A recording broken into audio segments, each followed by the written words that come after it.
بزرگترین مرکز خرید اصفهان الوان داد کلادی مجموعه خانواده ایرانی الوان دیدن ضرر نداره ولی چوبه بینن حتی نمیان داخل گرم بشن مشتی بپس براش الوان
بده ماشین بره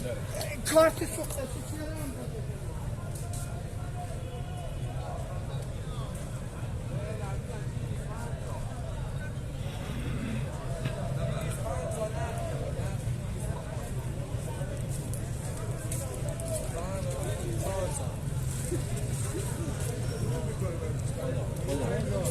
آقا فیلم میگیری گوش نده میگیرن این زمان باش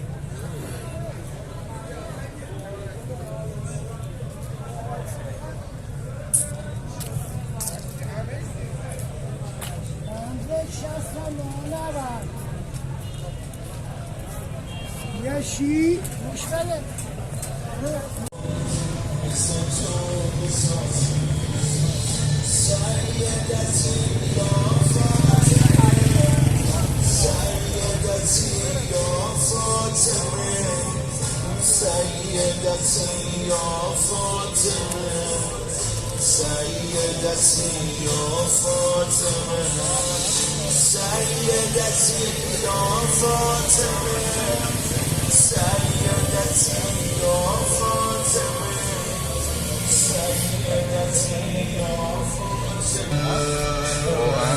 جالبه این سرما واقعا میچسبه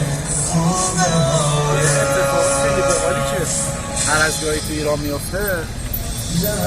توی تاریخ ها و مناسبت های خاصی حالا چه شهادت چه ولادت توی دین اسلام نظری میدن حالا چه شهادت باشه چه ولادت باشه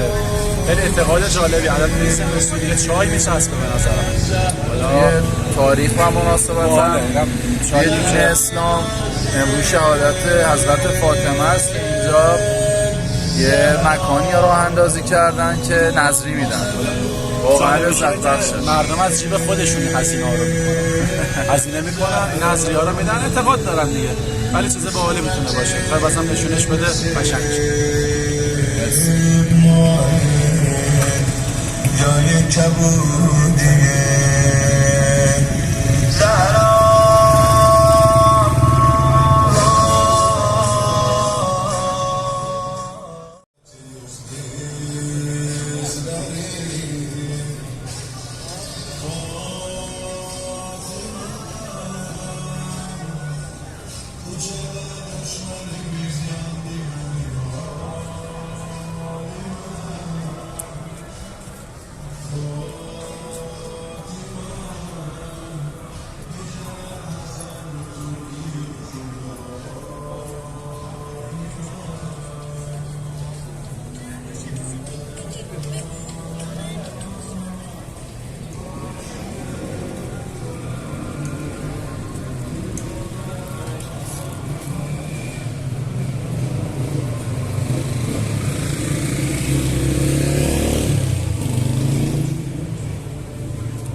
مشکی دارم آبی دارم قرمز دارم بدینم 65 میلیون